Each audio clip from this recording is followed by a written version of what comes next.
I'm back in my car, and I'm eating a cucumber. Because that's loud. I don't need a mic for that. Let's talk about Taylor Swift. Why don't we? Shall we? Let's do it.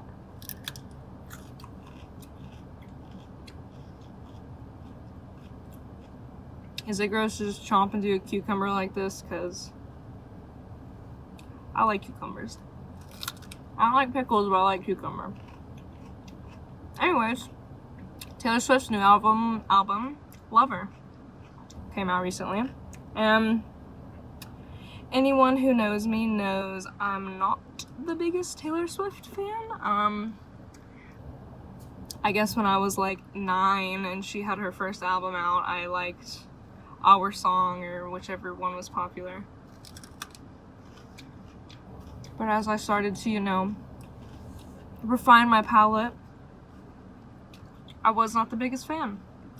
So I went into this a little skeptical. I really wanted to give her a fair chance, but I also, I don't know, I didn't want to overcorrect myself and be too nice on it, because I do know that I just don't like her. Like, I don't really have a reason for it. I just don't really like her music, and I find her as a person kind of annoying, and again, I don't really have a reason for it, but that's just how I feel. But I didn't want to be biased, so I wanted to really give her a chance, you know, new album, new start. Let's see what happens. So, diving right in, I Forgot You Existed is the first song on the album. And I thought the lyrics were kind of funny at first, but then as the song progressed, it started to kind of annoy me a little bit. I'm sorry. But especially with Reputation, but it comes out here as well, I'm just tired of the narrative that, like, I've been in drama and it's hard because people don't like me. I just don't care. Maybe I'm rude, maybe I'm a bad person, but I'm tired of it. Also, I'm at my apartment parking lot, loudly talking into a cucumber like it's a microphone, so I'm sure I'm gonna get stares, but that's okay. So, after I Forgot You Existed, like halfway through I Forgot You Existed, I started to, like, skip. I listened to every song at least for, like, a minute. I want to say that. I wasn't, like, bopping around the whole album. But if I kind of got a feel for a song and I knew I wasn't enjoying it, I skipped. So, I Forgot You Existed, right on to Cruel Summer. It's a pretty poppy song. It's alright. I understand why fans or just anyone would like it, but it didn't really do anything for me. After Cruel Summer, we get to Lover. Lover's a pretty good song. I actually liked it. I understand why she named her album after it. I understand why, you know, especially, like, Taylor Swift is a huge powerhouse, you know, like, the name, her as a person, like, she has so much money, so much power, so much fame, and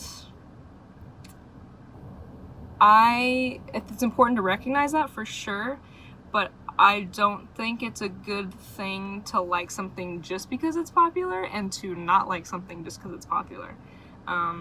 There's a lot of people on both sides of those, and I know a lot of people who are like, I don't like Taylor Swift because she makes pop music, and I'm like, I don't like Taylor Swift for other reasons, but the pop music is not why. But anyways, tangent, kind of.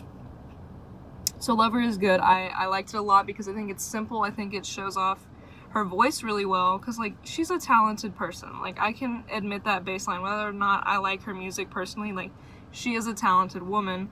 That's why she's stayed so relevant for so long, period. I don't want to hear some other crap about why. So I'm not here to shit on powerful women, okay? I'm here to shit on music I don't like that much. Speaking of powerful women, the song Man is interesting. I don't know how I feel about it. I know in her music video for You Need to Calm Down, she has that quote from Cher where it's like, "Mom, I am a rich man." If you haven't watched that video, it's a good interview. I'm pretty sure it was Cher. I'm gonna feel like an idiot if it wasn't. But whatever, anyways.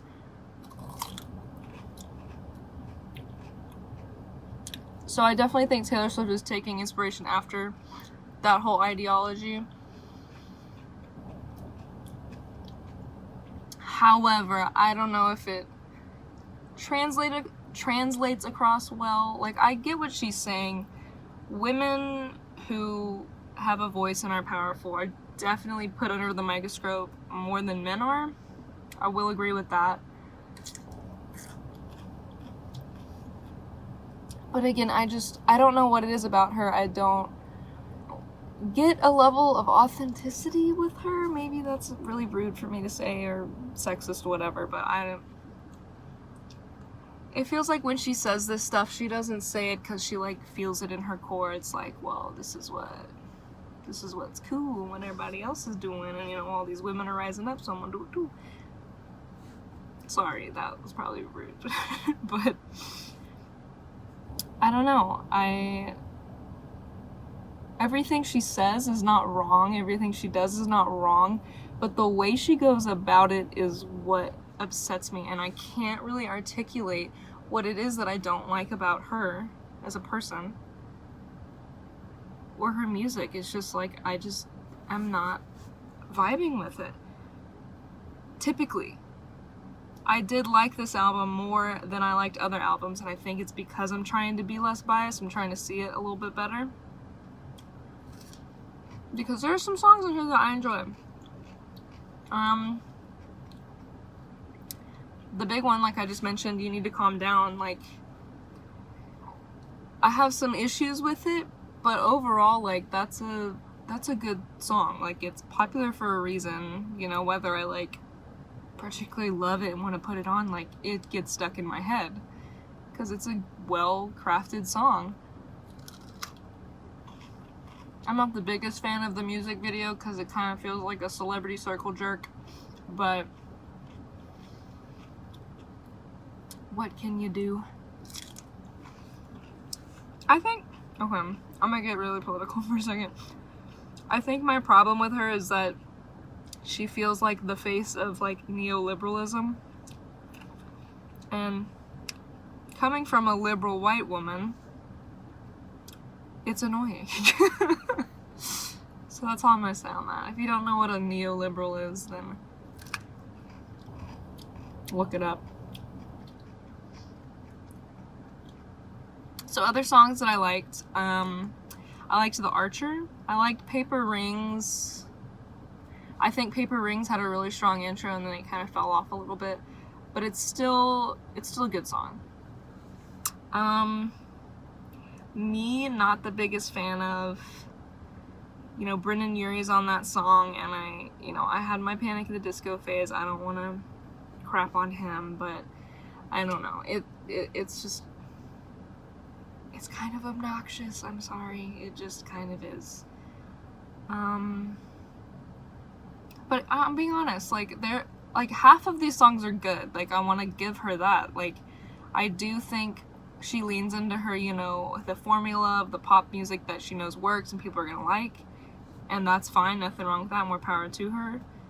And then I also think half of this is her, like, genuinely, you know, experimenting with sound and trying to come up with new things, and I enjoyed those more, where I feel like she's being more genuine, more experimental, more, you know, trying things new, not trying to keep it how it's been. And so I'm proud of her and happy for her that she's, like, dipping her toe in there, but let's go all in, baby. I'm ready. She had the Dixie Chicks on here, which is interesting. Because last I heard of the Dixie Chicks, I was like 7, listening to their CD in my childhood bedroom, and, like, they got canceled by the country music industry. I remember that, and I didn't know why, because, you know, I was a child, I wasn't paying attention, and I went back and they like said something about Bush, and so I was like, Okay, I don't really care then.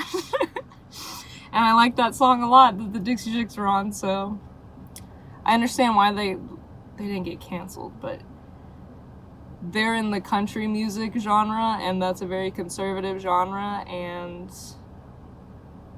yeah, they spoke out in a time when that was not taken too kindly of, to a community that did not take too kindly of those opinions, which is sad because I look back on it and I'm like, if they had done that today, probably would have gone a lot better for them. But yeah, I have no with them. I need to stop being like, shade, tea, snatch my wig, aha,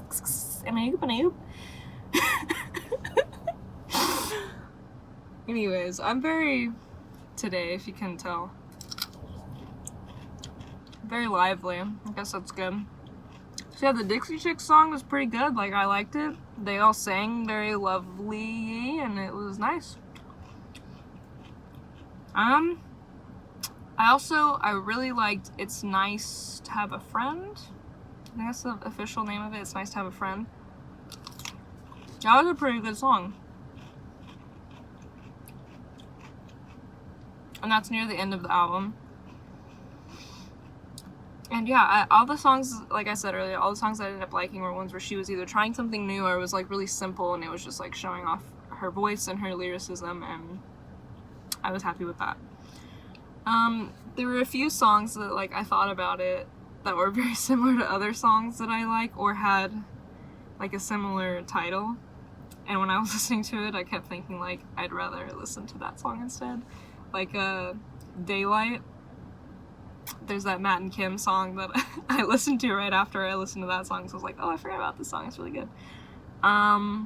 Afterglow was another popular like house song from like 2013.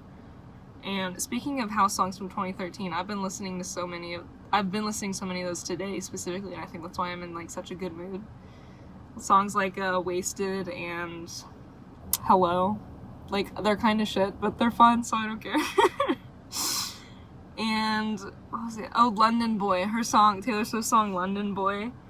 That came on, I was like, now I listen to American Boy by Estelle, because that song slaps.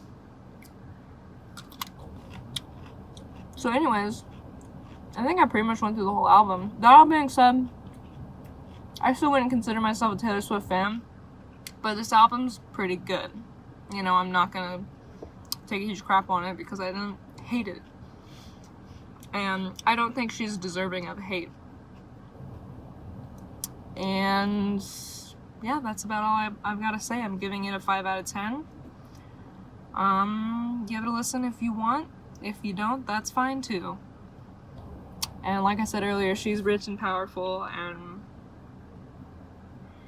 my opinion doesn't affect her in the slightest, which I'm happy about, you know. I think she deserves all her success. Maybe that's just me. I know she's been in a lot of like controversy, but I can't think of like a crappy thing she's done or said. Maybe I just don't really pay attention, but I'm like, I mean, she's fine. Like, she hasn't really done anything, so I don't really care. Also, I wore this dress because it felt very Taylor Swifty, so yeah, that's all I have to say. Bye.